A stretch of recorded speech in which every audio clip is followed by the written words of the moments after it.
بسم الله الرحمن الرحيم ياسين والقرآن الحكيم إنما تنذر من اتبع الذكر وخشي الرحمن بالغيب فبشره بمغفرة وأجر كريم إنا نحن نحيي الموتى ونكتب ما قدموا وآثارهم وكل شيء أحصيناه في إمام مبين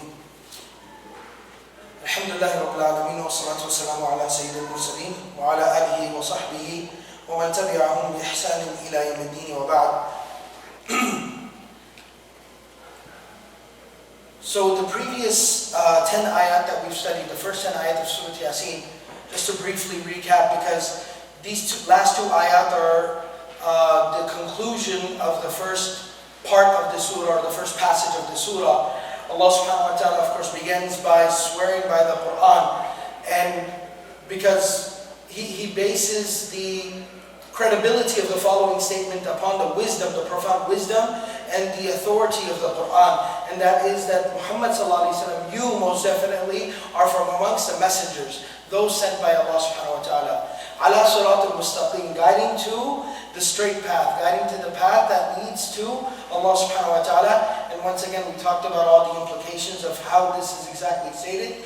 And then Allah subhanahu wa ta'ala talks about the purpose of the Quran and the primary vehicle of the da'wah of the Prophet sallallahu alaihi wasallam, Tanzil al-Aziz al-Rahim. لِتُنذِرَ قَوْمًا مَا أُنذِرَ آبَاؤُهُمْ فَهُمْ غَافِلُونَ. The first recipients of the da'wah were the people in Mecca, the Quraysh, the Arabs, in the region where the Prophet ﷺ was born and raised, where he was brought up. And then Allah subhanahu wa ta'ala consoles the Prophet ﷺ after telling him that, listen, these people will need extra attention from you because the message hadn't come to their forefathers. So I want you to fully exert yourself, and I want you to do whatever it takes in order to make them understand this message. فَهُمْ غَافِلُونَ, because they're drowning in their heedlessness and this lack of awareness, this lack of consciousness that they've fallen into over generations. But then after, of course, we know when we step back and take a look at the bigger picture within the Quran, we see, like in Surah Al-Kahf and other places, Allah subhanahu wa ta'ala actually has to tell the Prophet ﷺ to take it easy, to relax, that don't destroy yourself, don't kill yourself in grief and sorrow over these people not accepting the message. So Allah consoles the Prophet ﷺ by telling him, لَقَدْ حَقَّ الْقَوْلُ عَلَىٰ أَكْثَرِهِمْ فَهُمْ لَا يُؤْمِنُونَ. Allah says that Allah's decision has been confirmed in the case of the majority of these people. They are not going to believe. Don't expect these people to believe. And then Allah gives a very, very scary, but a very vivid example, a parable, an analogy of what their situation is like. That internally and externally, all the things that are preventing them from accepting the message, from seeing the light, as we say, Allah gives that very profound but scary example. وَجَعَلْنَا مِنْ بَيْنِ أَيْدِيهِمْ سَدًّا وَمِنْ خَلْفِهِمْ سَدًّا فَأَغْشَيْنَاهُمْ فَهُمْ لَا يُبْصِرُونَ. That Allah basically says that they're completely blocked in between two barriers, two huge walls. They're completely closed in, trapped in, where they can't even move. Allah talked about إِنَّا جَعَلْنَا فِي أَعْنَاقِهِمْ أَغْلَالًا. Not only that, but their necks, their heads are also locked up in shackles in a steel, like an iron collar, so that they can't even move their إِلَى الْأَذْقَانِ, all the way up to their chin. So their head can't move, their whole body is trapped in this enclosure, and then it's covered up from on top. There's no escape for these people. They're completely trapped within their own predicament.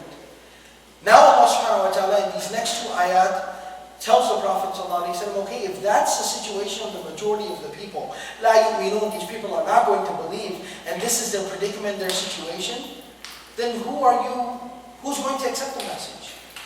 I mean, the Prophet ﷺ, one very profound message here is that da'wah is a responsibility from Allah subhanahu wa ta'ala, and that responsibility has to be discharged. The responsibility of da'wah, the struggle of conveying the message of Allah and Islam, it's not only to benefit the people it's not only to benefit the mad'u, the person that is being invited, the person that the message is being delivered to, but it's also to the benefit of the da'i, because it's a command to him. He's the one. Udu'u ila sabili rabbik. Hadihi sabili ad'u ila Allah. It's his responsibility. He's been given this obligation, this task by Allah. So it's to his own benefit to deliver the message, regardless of whether somebody is accepting that message or not, is listening or accepting that message or not. So that's the first message that we understand, and that's a very relevant, important message for us as well, that we have to continue to engage in da'wah. Maybe somebody will listen, maybe they won't. That doesn't mean that we slack off in our efforts and we accept failure as an outcome. No, we put our best foot forward because we don't know what the outcome is. But it's a reality that sometimes people don't listen. Sometimes people don't accept. And we still need to understand that I'm still benefiting from this struggle, this effort, this presenting of the da'wah, the message. I still benefit from this. But at the end of the day, within human nature, and this is what the Quran is a very real dialogue, it's a very real discussion. And the Prophet ﷺ was amazing. Beyond anything what we've ever seen from any human being. But at the end of the day, he was a human being.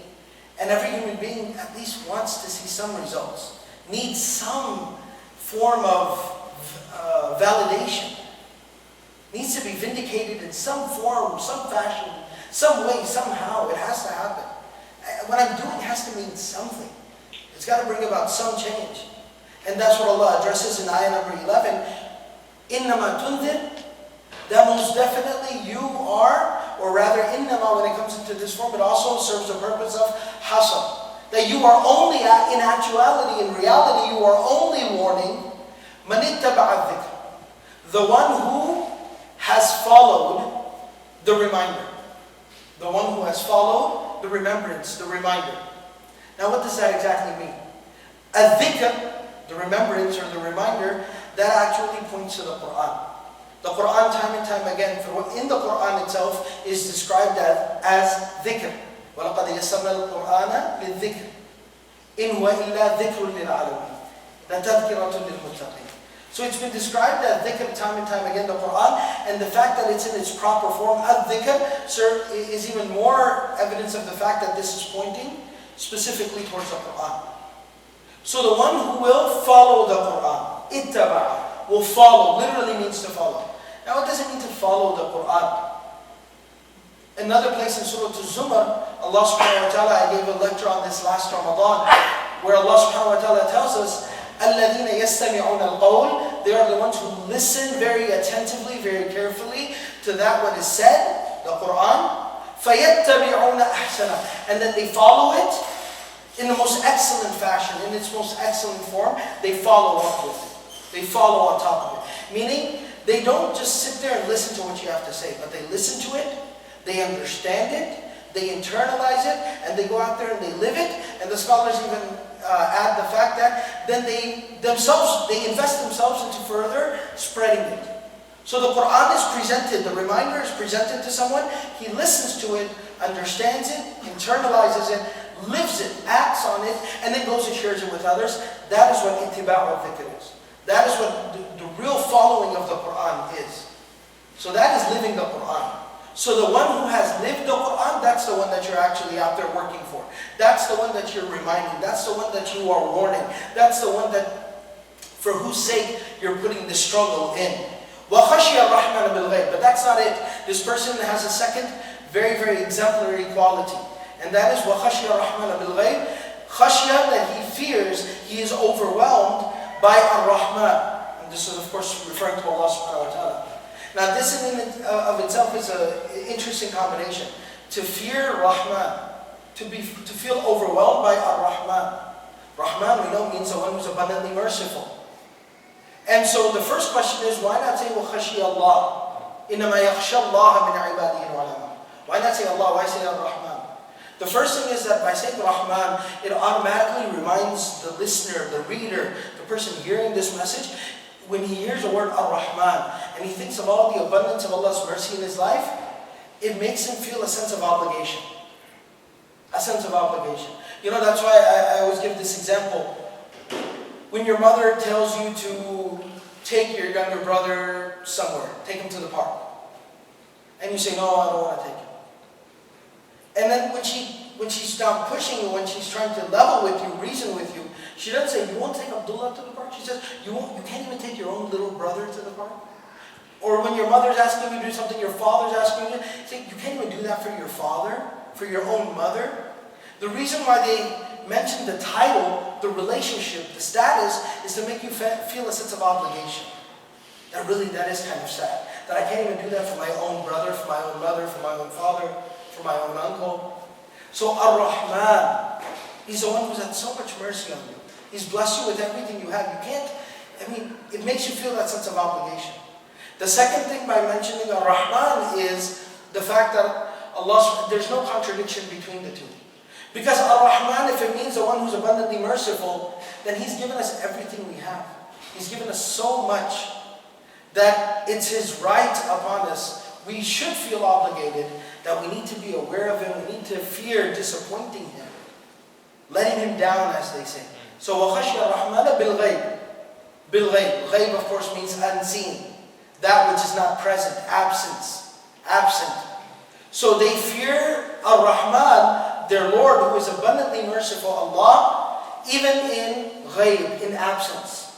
This means that when they're away from everybody, nobody sees them, in a dark corner, middle of the night, in the privacy of their home, they still are always mindful of Allah subhanahu wa ta'ala, at all times. That shows that this person, ittaba'a dhikr, has really truly internalized the message of the Quran.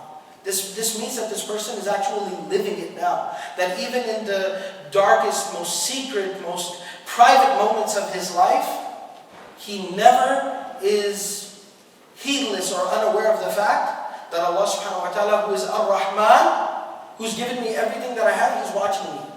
He's listening to everything I do. He knows exactly what I'm doing. And I'm in His presence.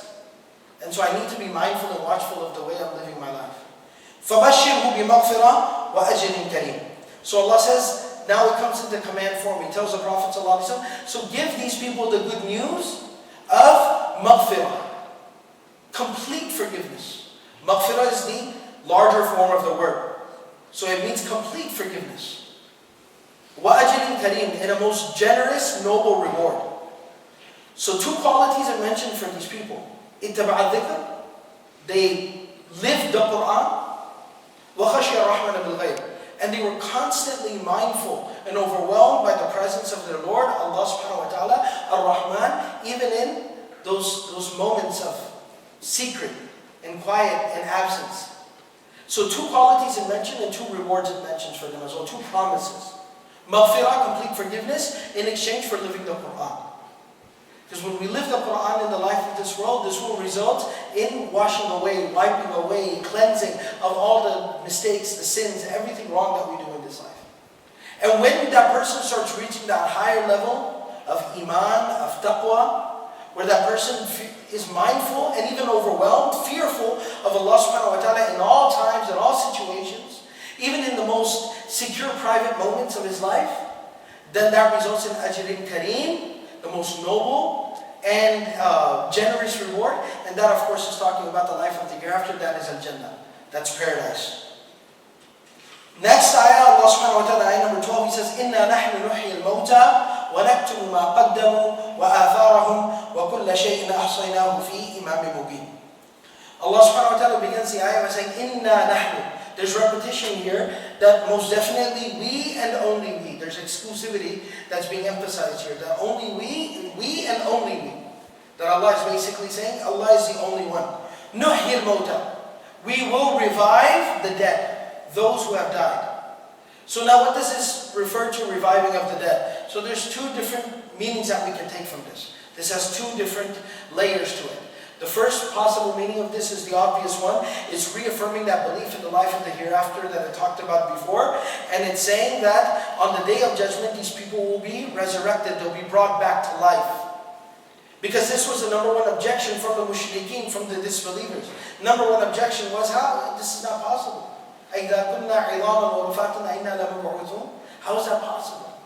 So this was their number one objection. So Allah answers their objection here by saying, no, we most definitely will revive, will bring back to life those who have died, the dead. That's the first thing. But there's another layer to this understanding as well. In Surah Al-An'am, which we recited today, ayah number 122, Allah subhanahu wa ta'ala says, أَوَمَنْ كَانَ مَيْتًا فَأَحْيَيْنَاهُ وَجَعَلْنَا لَهُ نُورًا يَمْشِي بِهِ فِي النَّاسِ. Allah is giving the example, making a comparison. He's saying that the one who was dead, وَمَنْ كَانَ مَيْتًا, the one who was dead, فَأَحْيَيْنَاهُ, and then we brought him back to life, we gave him life.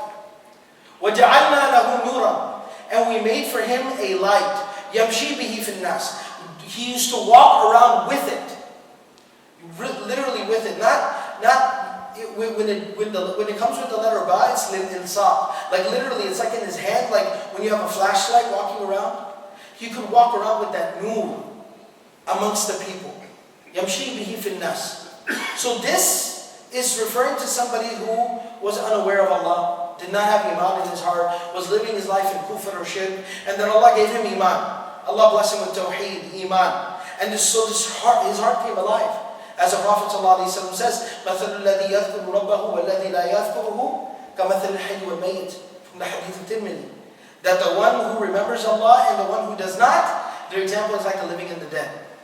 That person who has Allah in his heart, like he remembers Allah, he thinks of Allah, he has the consciousness, the awareness, the oneness of Allah in his life, that person is the example of a living person. So Allah brings people to life, meaning they did not have iman, and then He gave them iman. He blessed them with iman. So this is another understanding of this ayah. Inna nahnu nuhyil mauta, because previously it talked about لَقَدْ حَقَّ الْقَوْلُ عَلَىٰ أَكْثَرِهِمْ فَهُمْ لَا يُؤْمِنُونَ. It talked about people who don't believe, who are not going to believe. Now Allah is talking about people that will live the Quran, who have lived the Quran. They've internalized the message, meaning they have believed. So Allah is saying that Allah can take some of those people. And remember last time I mentioned, وَسَوَاءٌ عَلَيْهِمْ أَأَنذَرْتَهُمْ أَمْ لَمْ تُنذِرْهُمْ لَا يُؤْمِنُونَ, that it's equal whether you remind them, you have warned them or you haven't warned them, they are not going to believe. But why do we still engage in warning people and reminding people? It's because we don't know who it is. Allah is saying that in the case of those specific people, but otherwise we don't know them. We have to continue to put our best foot forward and our best effort forward. Because we don't know who's going to turn around. I mentioned last time Abu Sufyan, who fought against the Prophet ﷺ, gathered armies and attacked Medina, trying to wipe out the Muslims, eradicate the Muslims. 20 years later, after the beginning of the message, he becomes Muslim, radiallahu anhu. Ikramah, the son of Abu Jahl, who fought against the Prophet ﷺ in the battlefield, not only accepts Islam, but ends up dying later on the battlefield as a martyr, as a shaheed, fighting on behalf of Islam. And there's numerous examples of people like this, Khalid ibn al-Walid, and on and on and on. So you never know who's going to eventually turn around, and that's what Allah is saying. Allah gives life to these people that are dead, meaning spiritually dead, their hearts are dead. وَنَكْتُبُ مَا قَدَّمُوا. And then this is the second thing, this is focusing on the issue of accountability. وَنَكْتُبُ, because this was the second objection by some of the disbelievers. That how can somebody take everybody into account for everything that they've ever done? So Allah subhanahu wa ta'ala says, وَنَكْتُبُ مَا قَدَّمُوا وَآثَارَهُمْ. And we are writing that what they have sent forward, what they have presented, what they've done and invested, sent forward for themselves. وَآثَارَهُمْ. And this could be translated in a number of ways. Their lasting effects, or their remaining effects. Now what does that exactly mean? So there's three different possible interpretations of this. The first is the fact that when it says مَا قَدَّمُوا, that what they have sent forward, it's referring to the good intention that people make. There's a hadith of the Prophet, some beautiful hadith, that tells us when a believer makes the intention to do a good deed, Allah subhanahu wa ta'ala tells the angel to write down a reward. The angel says, Ya Allah, this person hasn't done anything yet. Allah subhanahu wa ta'ala responds by saying, however, he has made the good intention to do something good, he's made a good intention, write it down as a reward for him. Then when that person actually follows through with the action, Allah subhanahu wa ta'ala commands the angel to again write a reward for the good deed that he's done now. But when somebody makes the intention to commit a sin, the angel asks Allah, oh Allah, should I write this down? Allah subhanahu wa ta'ala tells him, no, don't write it down until he commits the sin. Then if he commits the sin, Allah tells him to write down one sin on behalf of that person. But if that person does not commit the sin, Allah tells the angel to write down a good deed because he had a bad intention and he was able to fight and resist it, and he didn't end up doing it. That's a good deed in and of itself. So this is what it refers to, مَا قَدَّمُوا, the good reward that they've sent forward for themselves, just in their intentions, good intentions.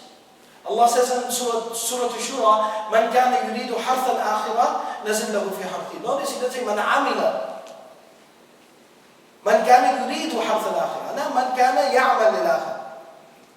But Allah says the one who used to intend, his goal, his objective, his aim. He doesn't say he actually worked. He actually accomplished something, did something for the hereafter. He just intended, irada. He had an intention to work for the akhirah. Allah says Allah blesses him with the reward. So just a good intention in and of itself is a profound good deed on behalf of the believer. The Prophet ﷺ, that's why beautiful hadith. People have trouble understanding this hadith. The Prophet ﷺ says, "Niyatul mu'min khayru min amali." The intention of the believer is better than his action. Because his intention could be great.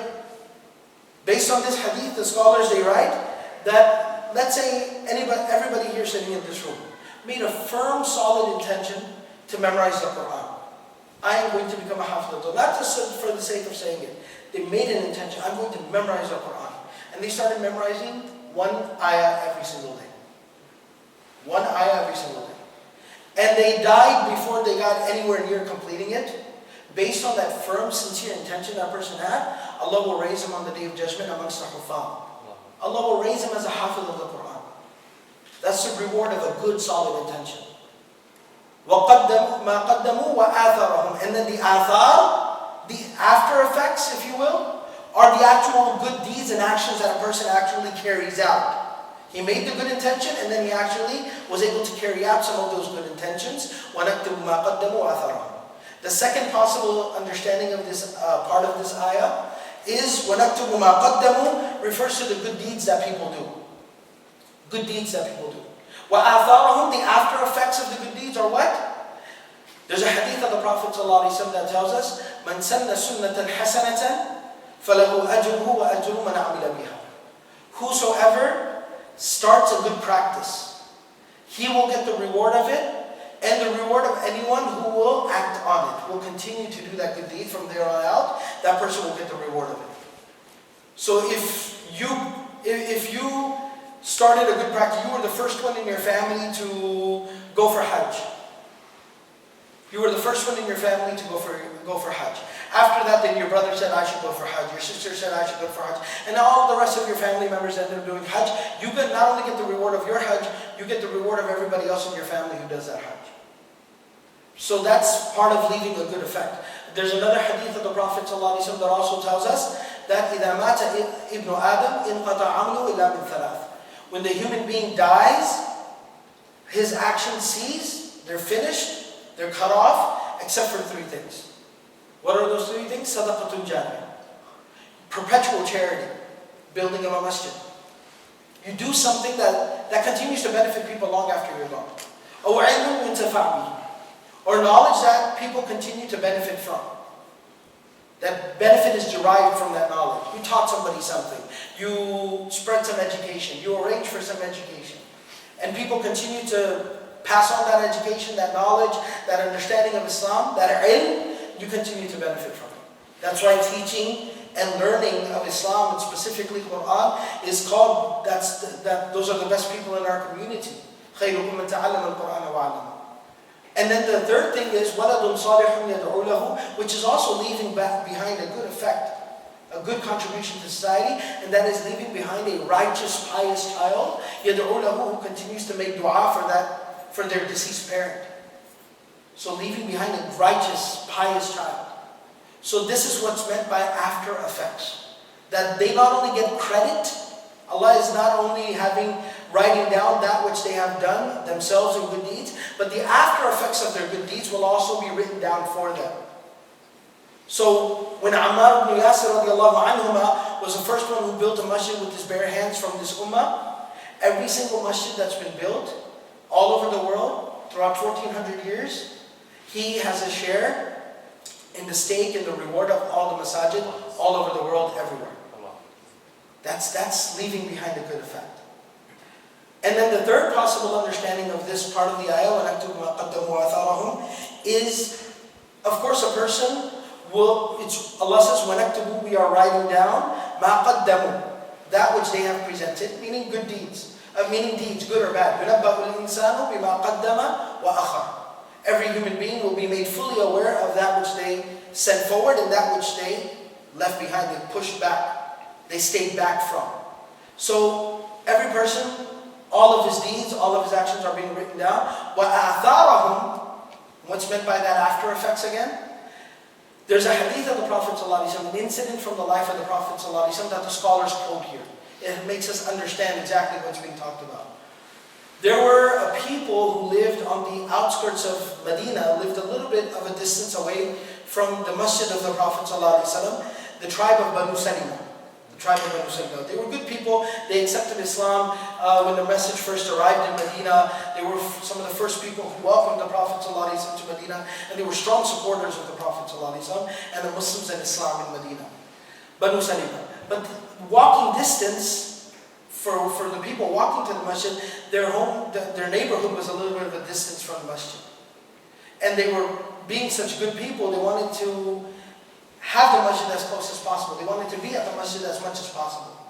So there was some land next to the masjid of the Prophet ﷺ, where actually Jannah al-Baqir, the graveyard where it's located now, when that land was still open and available, they actually were making intentions to move into that plot, into that land. They wanted to live right next to the Masjid of the Prophet ﷺ. When the Prophet ﷺ heard about this, he went there to go visit them in their neighborhood. And he said, Ya Bani Salima, diyarakum, tuktabu atharakum. The Prophet ﷺ said, Ya Bani Salima, diyarakum. Stay where you live now. Stay in your neighborhood. Stay in your homes. Tuktabu atharukum, that even the footsteps, every little footstep that you take, the footsteps that you leave in the sand, when you are walking to the masjid, they are all written down as rewards for you. And there's other ahadith that corroborate the same understanding. The Prophet ﷺ said that when a person walks to the masjid, for every step that he takes, he gets a reward, and one sin is wiped away from his record. كَثْرَةُ الْخُطَاءِ إِلَى الْمَسْجِدِ.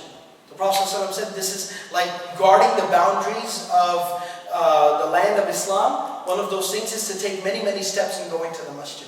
I mean, the farther you live from the masjid, but you still continue to go, that the Prophet ﷺ says that's such a noble act of preserving Islam within a society, within a community, keeping people connected to the masjid, that it's like guarding the boundaries of the Islamic state. And the Prophet ﷺ even says, بَشِّرِ الْمَشَائِينَ فِي الظُّلَمِ بِالنُّورِ التَّامِ يَوْمَ الْقِيَامَةِ. The Prophet ﷺ says, give good news to the people who walk, masha'in, not just walk, but they walk very frequently, very often, to the masjid in the darkness of night. In hours of darkness, Salat al-Fajr, Salat al-Isha, Salat al-Tarawih, times like this, that they will have the most complete nur, light on the Day of Judgment. So this is what it's talking about now. What's the connection though? The connection is that the Prophet ﷺ is trying to teach us a principle. That when you do a good deed, just the good deed that you've done is not the only thing that's written down for you. But the effort, the time, the investment, the energy, everything that goes into making that good deed a reality, you're also credited for that. You know when you call like a plumber or somebody, and you ask him his hourly rate, and he says, my rate starts from when I leave my office, when I leave my place of work. So even that 30-minute drive to your house, he wants to get paid for that. Allah subhanahu wa ta'ala is so generous that when you came to the masjid tonight, it maybe took a gallon of gas, you were a little bit tired, you had to exert yourself a little bit, you had to cut out some time that you would have loved to spend with the family. You don't just get the reward of what you did here in the masjid, but you get rewarded for all of that as well. Now when you go back at midnight at 12:30, and so you're a little bit sleepy, and that's going to have an effect on you tomorrow. So when you're sitting at your desk tomorrow or yawning and fighting to stay awake, you're getting reward for that. Because that's the after effect of the good deed that you did. So you don't just get rewarded for the good deed, you get rewarded for everything that is around and contributes to and comes about as a result of that good deed. وَنَكْتُبُ مَا قَدَّمُوا وَآثَارَهُمْ وَكُلَّ شَيْءٍ أَحْصَيْنَاهُ فِي إِمَامٍ مُبِينٍ. And then finally Allah subhanahu wa ta'ala provides further consolation or gives a sense of confidence in this. وَكُلَّ شَيْءٍ. And each and every single thing, it's with abnormal sentence structure, which creates further emphasis. وَكُلَّ شَيْءٍ أَحْصَيْنَاهُ. Ihsa means to take everything fully into account and completely take everything into account, not leave anything out. أحصيناه. Allah says we have already taken all of that into account. Each and every single thing, all of this, we've already taken it all into account. Fi Imam Mubin, and it's been preserved. Not just has it been taken into account, but there are books. It's been recorded. You know when you want a receipt, when you pay for something, you don't leave till you get the receipt, right? Why don't you leave without the receipt? Because you need some sense of confirmation, some confidence that nobody's going to come back later and say, I didn't pay for this. You want a signature. When the delivery is made, they want a signature. So, fi Imam Mubin, it's been preserved in the very clear Imam. Now, what does Imam mean? So, what Imam means here is that Ibn Abbas and all the other Mufassirun, they say that Imam here is referring to the book of deeds, Kitab. And why is the book of deeds your record? Why is it called Imam? Because it's going to be presented in front of people. It's going to be presented in front of people. And the other thing is, like the Prophet ﷺ says, إِنَّمَا جُعِلَ الْإِمَامِ لِيُؤْتَمَّ بِهِ. Why is the Imam even made? To be followed. You follow the Imam, right? That's the role of the Imam. You follow the Imam. These people will follow their books. They will follow their books. And that's why when the book of deed is in the right hand, it signifies that person going to Jannah. When the book of deed is in the left hand, it signifies failure of that person and the hell of fire for that person. These people will follow their book. That tells you something else. That it's once again creating a sense of accountability. Your actions, what you do in this life, is going to determine what happens with you in the life of the hereafter.